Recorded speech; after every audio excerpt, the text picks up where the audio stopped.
Spray-dried plasma has been extensively researched and used in calf milk replacers for nearly 20 years, but most of the research has been conducted using bovine plasma and not porcine plasma. In a lesser quantity, research has been done at increased inclusion rates of plasma in the milk replacer and when plasma is incorporated into a higher feeding rate milk replacer. The goal of our study was to determine, can spray-dried porcine plasma successfully replace 30% of the crude protein in a whey-based formula when it's fed at a higher feeding rate of 40.6 kilograms per calf over 8 weeks. And our research found that in fact it can, with no loss in feed conversion or body weight gain. Spray-dried plasma, particularly bovine, is well proven to perform in calf milk replacers. There's been 20 calf studies published in 18 journal articles showing that typically there's no effect on average data gain. Of the 18 that measured and reported average data gain, 12 noted no significant difference. In the case of 4 that did, it was typically an improvement of P less than 0.05. It was typically where there was a disease or scour challenge. And there were 2 that reported a P less than 0.05 reduction in average data gain, but one of those 2 was when plasma replaced either 2/3 or literally 100% of the replaceable whey-based protein in the milk replacer powder. Starter grain intake commonly increases. Of the 15 that reported measuring starter grain intake, 5 showed a statistically significant improvement. Reducing diarrhea is a hallmark of plasma research in calves, and in fact, 10 of the 18 that reported a scour score or some sort of a scour measure, diarrhea measure, noted statistically significant reductions in diarrhea if plasma was fed. 4 reported reductions in mortality, typically occurring when there's a particularly nasty disease challenge where there's high mortality in the control group, and 3 reported reduced medications. You can see that very few of the studies have been done with porcine plasma, but the case to the left, I think, is a good example of what you can expect from plasma proteins when there's a high level of enteric disease challenge. In this study, 25% of the control calves that were fed the whey-based proteins died of diarrhea, and you can see that there was a statistically significant reduction to either 7.5% or 5% when plasma was fed. This was feeding just 1.25 pounds a day, 20/20 traditional milk replacer strategy. Our objective was to compare the health and performance of calves fed different rates of porcine plasma in the milk replacer, and we hypothesized that plasma could, in fact, replace 30% of the whey-based protein when feeding a higher feeding rate strategy of around 41 kilograms per calf, and that furthermore, the increased inclusion rate of porcine plasma would provide further gut health compared to 5 or none. 4 batches of 80 calves per room, so 4 rooms were filled. 21 days in between the filling spaces were done at a grain-fed veal facility owned by Mapleview Agra, a milk replacer manufacturer in Ontario who does commercial calf research. Blood was collected on 3 of the 4 rooms of calves. 1 of them was filled during the height of the COVID lockdown, so the technician couldn't be there. They were housed in individual stalls, 1 square meter, and then put into groups of 5. They were placed as pods of 5 individuals next to each other, and then at weaning, the 5 were group housed. They were weaned. The calves were bucket fed at 26/20 milk replacer with no additives or medications. They were offered ad lib access to a 20% crude protein texturized starter to 8 weeks. When they were weaned, they were transitioned over 7 days to a corn and pellet with 2% straw. They were offered continuous access to water. You can see the calves started at 650 grams of powder per day the first week and slowly ramped up to a little over 1 kilo of powder each day during week 4 and 5, and then transitioned down to a wean of 1 day feeding of 1 feeding per day of 325 grams on week 8 when they were fully weaned. In the upper left, you can see the texturized starter. The image in the middle shows the individual stalls, and then to the right, how they were grouped. The bottom right shows the weaning grain mixture, pellet, 2% straw whole grain, and then the milk mixing on the bottom left. Calves were randomized into blocks of 10 at placement, and they were allotted to one of the 3 milk replacer treatments, either an all milk, all whey-based. Treatment number 1, treatment 2 was 15% of the crude protein being replaced by porcine plasma, which meant a 5% inclusion rate. The brand used is NutriPro P of APC from Ankeny, Iowa. Group 3 was 30% of the crude protein being replaced. the whey-based protein being replaced, which meant a 10% inclusion. Care was taken to measure lysine, methionine, and threonine content of all protein-containing ingredients, and then synthetics were used to balance all three diets to 2.4% lysine, 0.8% methionine, and 1.6% threonine. Grain was weighed back on day 7, 14, 21, 28, 28, 56, and 78 to ascertain grain intake, individual in the group grain intake post-wean. Milk refusals were recorded twice daily.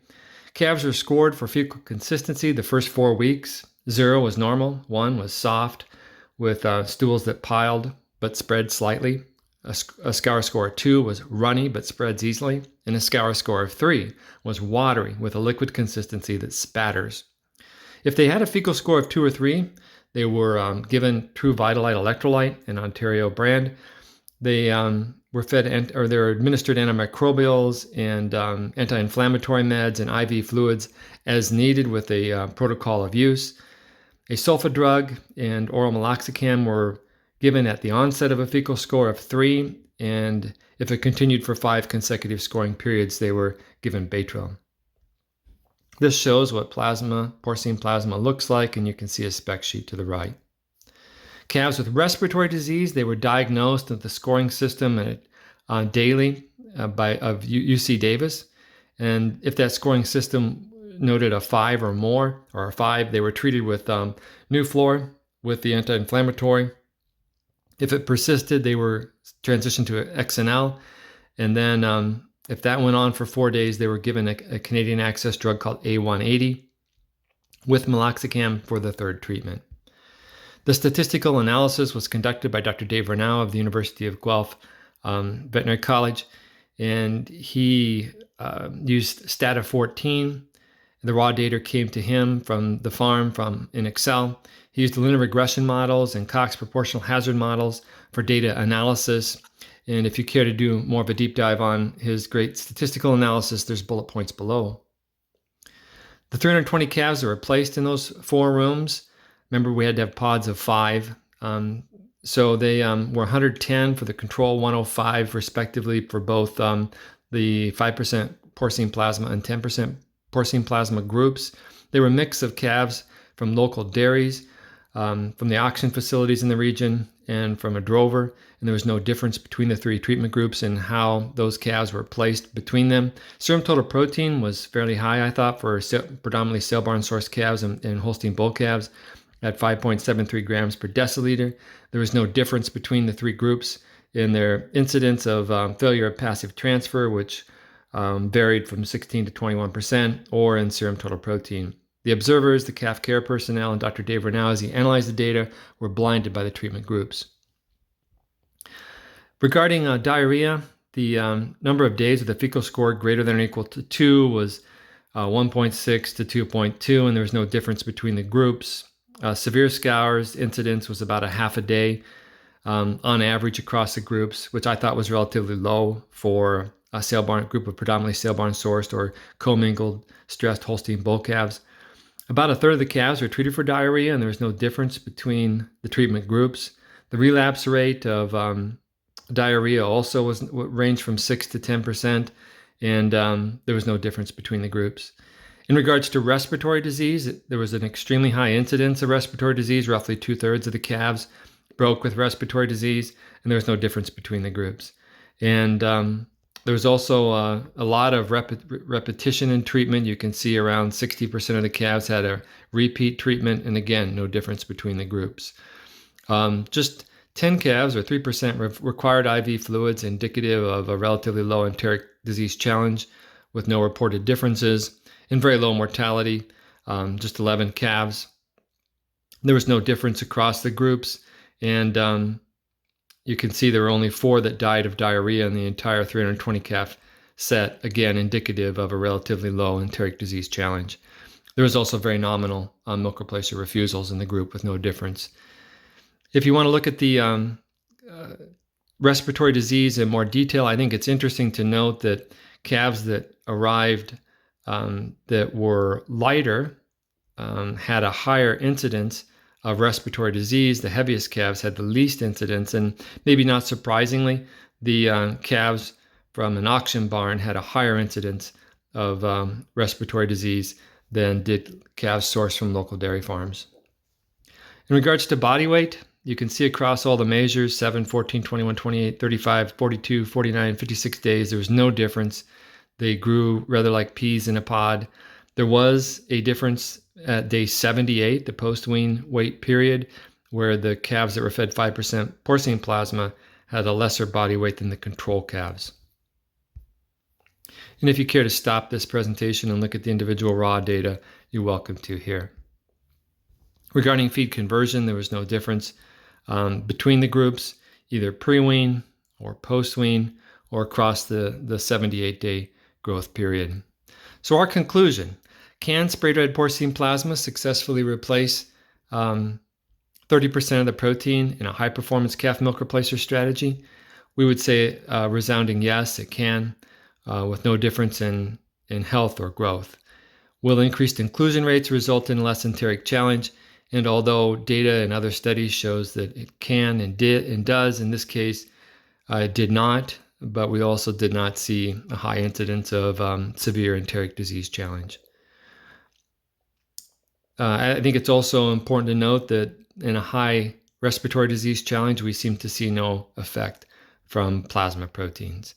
This research was funded by Animix and APC, and I wish to thank Dr. Dave Renaud of the Department of Population Medicine at the University of Guelph for conducting statistical analysis and providing excellent insights on designing the study. Aaron Cunin and Brian Cunin, the owners and operators of Mapleview Agra in Ontario, who did a great job conducting a nice study in their research facility. My coworkers, Renal Bloom and Luciana Berro, and Joe Crenshaw and Joy Campbell of APC for their insights on the study and their funding of the research as well. This shows the research cited in those initial analysis of the data. Thank you for your time.